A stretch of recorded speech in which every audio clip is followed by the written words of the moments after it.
요양병원에 입원해 계시는 어르신들을 주변에서 심심치 않게 찾아볼 수 있는 요즘입니다. 치매나 거동이 불편하신 분들에게는 꼭 필요한 기관이지만 최근에 유행한 코로나 시국에는 전염병에 노출되기 쉬운 무서운 곳이기도 하죠. 꼭 필요한 기관이지만 나이 들어도 건강해서 안 가는 것이 가장 좋습니다. 중년부터 은퇴 후에 안락한 삶을 위해 은퇴 자금을 열심히 준비하는 분은 많으시지만 노년기를 위한 건강을 준비하는 분들은 생각보다 많지 않은데요. 늦어도 50대부터는 건강관리를 꼭 하셔야 합니다. 그렇다면 어떻게 하면 나이 들어서 요양병원에 안 가고 건강하게 노후를 맞이할 수 있는지 알아보겠습니다. 안녕하세요. 건강한 몸, 그리고 행복한 마음을 전해드리는 건강 한모금입니다. 구독과 좋아요, 알림 설정은 영상을 제작하는데 정말 큰 힘이 됩니다. 자, 그럼 시작하겠습니다. 보통 요양병원에 입원하는 경우는 크게 두 가지로 나눌 수 있습니다. 거동이 불편하시거나 치매가 오셨거나 아니면 두 경우 다 해당되는 경우인데요. 그렇다면 근골격계 질환과 치매를 예방하면 요양병원 신세 지는 것을 예방할 수 있겠죠. 먼저 근골격계 질환을 예방하는 방법을 알아보겠습니다.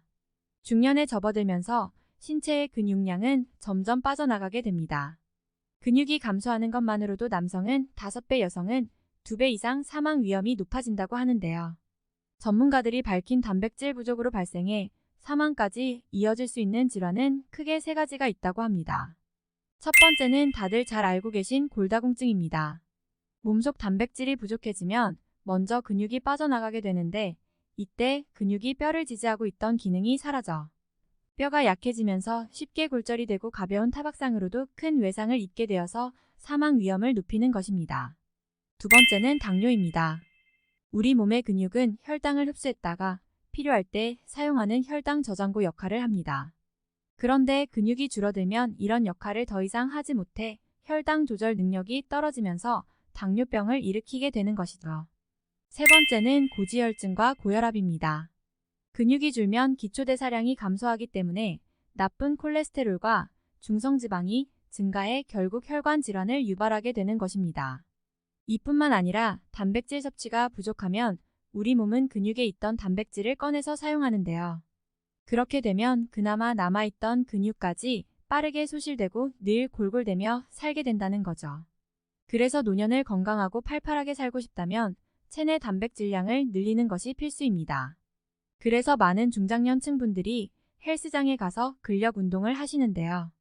제대로 운동을 배우지 않은 채 운동을 하게 되면 오히려 관절에 악영향을 끼칩니다. 근육량을 늘리기 위해선 운동도 좋지만 우선 단백질 섭취가 선행되어야 합니다. 오늘은 단백질 섭취의 중요성과 우수한 단백질을 고르는 법에 대해 알아보겠습니다. 먼저 단백질 섭취의 중요성인데요. 일반 성인 기준 1일 단백질 권장 섭취량은 체중 1kg당 0.8에서 1.2g입니다. 그러니까 체중이 60kg이라면 하루 평균 60g 정도의 단백질을 섭취해야 한다는 것이죠. 평균적으로 돼지고기 200g에 단백질 20g이 들어있으니까 고깃집 기준 1인분 정도를 먹어줘야 하는 것이죠. 그런데 생각보다 많은 사람들이 단백질을 제대로 섭취하지 않고 있습니다. 최근 한국 사람들의 단백질 섭취량이 늘어났다고는 하지만 아직 권장 섭취량을 채우지 못한 사람이 많은데요. 청년층은 3명 중 1명, 중장년은 3명 중 2명 이상이 단백질 권장 섭취량을 충족하지 못한다는 조사 결과가 있습니다. 그렇다면 왜 단백질 섭취가 중요할까요? 단백질은 뼈와 근육 건강에 굉장히 중요한 역할을 합니다. 즉, 단백질 섭취가 부족해지면 근육과 뼈에 영향을 끼쳐서 일상생활에 어려움이 생기게 됩니다. 예를 들어 화장실을 간다거나 계단을 오르거나 심지어 걷는 것까지 힘들어지는 상황이 생기게 되는 거죠. 이미 WHO에서는 2016년에 근육 감소증을 질병으로 인정했고 국내에서도 2021년 1월에 공식적인 질병으로 인정되면서 근육 감소증이 단순한 노화 현상이 아니라 심각한 질병이라고 판단하게 된 거죠. 이처럼 중요한 우리의 근육량은 30대의 정점에 이르고 이후 매년 1에서 2%씩 자연 감소해 80세가 되면 30대의 약 50%만 남게 됩니다. 이 현상 때문에 만 60세 이상에서는 30%, 만 80세 이상에서는 50%까지 근육 손실이 발생하게 됩니다. 그렇기 때문에 평상시에 단백질 섭취를 늘려줘야 하는데요. 단백질을 많이 먹겠다고 한 번에 많이 먹게 되면 간에 부담이 된다고 하니까 꼭 여러 번 나눠서 먹어야 합니다. 밥을 먹을 때마다 고단백 식품인 계란, 고기, 콩, 두부 등을 같이 섭취하는 습관을 들이는 것이 중요합니다. 또한 가까운 거리는 걸어가고 계단 오르기를 하는 등 평소에 운동을 습관화하는 것도 중요합니다. 그렇다면 치매 예방은 어떻게 하는 것이 좋을까요? 치매는 후천적으로 기억, 언어, 판단력 등의 여러 영역의 인지 기능이 감소하여 일상생활을 제대로 수행하지 못하는 증상을 말하는데요. 치매에는 알츠하이머라고 불리는 노인성 치매, 중풍 등으로 인해 생기는 혈관성 치매가 있습니다. 특히 우리나라의 경우 고령화 사회로 접어들면서 매년 치매 환자가 급속도로 증가하고 있는데요. 건강보험심사평가원에서 발표한 자료에 따르면 국내 치매 환자 수는 연평균 약 11%씩 증가하고 있다고 합니다. 아직까지 치매는 발병할 경우 완치가 불가능하며 진행 속도를 늦추는 것만 가능하다고 합니다. 그래서 한번 발병하면 결국에 요양병원 신세를 지게 되는 무서운 병인 거죠. 치매를 예방하는 방법 중에 평상시에 쉽게 실천할 수 있는 방법은 치매를 유발하는 음식을 멀리하고 치매에 좋은 음식을 가까이 하는 것입니다. 어떤 음식들이 치매를 유발하고 치매에 좋은지 알아보겠습니다. 치매를 유발하는 첫 번째 음식은 가공육입니다.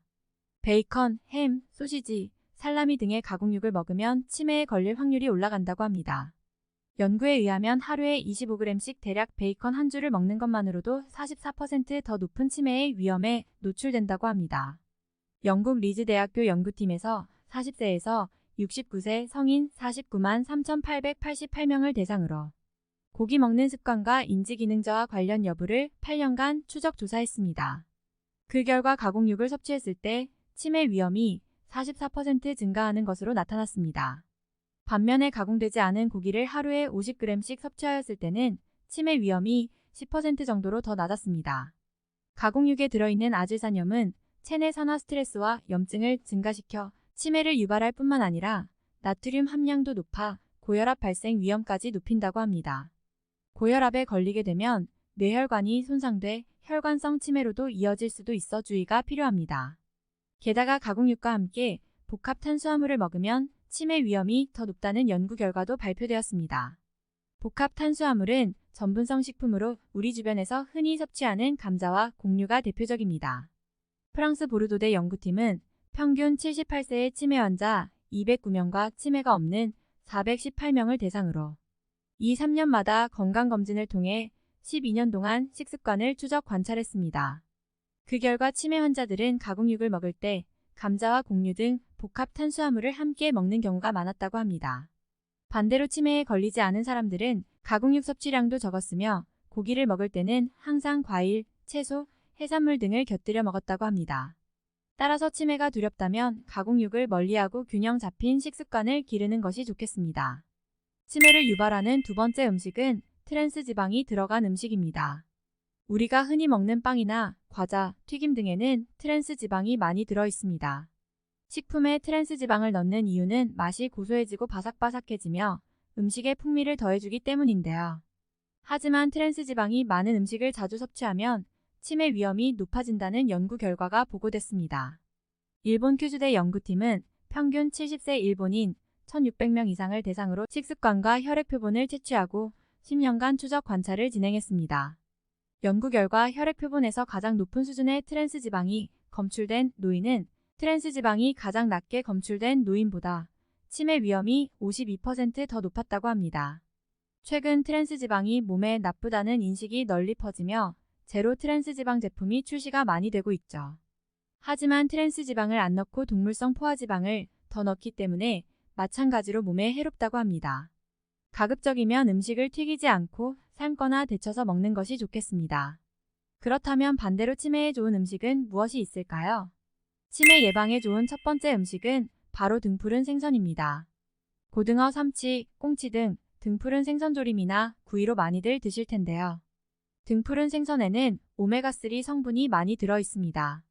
오메가3는 혈액순환을 좋게 하고 두뇌에 영양을 공급해주기 때문에 치매를 예방해준다고 합니다. 치매 예방뿐만 아니라 양질의 단백질도 섭취할 수 있으니 근육량이 적고 지방이 많은 중장년층 여성들에게 안성맞춤인 음식입니다. 치매 예방에 좋은 두 번째 음식은 바로 깻잎입니다. 들깨의 잎사귀인 깻잎 특유의 향과 식감으로 오래전부터 우리 식탁의 다양한 음식으로 활용되고 있습니다. 깻잎에는 치매 예방이나 학습 능력을 향상해주는 성분이 다량 함유된 것으로 확인됐습니다. 농촌진흥청에서 발표한 자료에 따르면 깻잎에 함유된 생리활성 물질인 로즈마리산과 가바 성분이 뇌 건강에 큰 도움을 준다고 보고했습니다.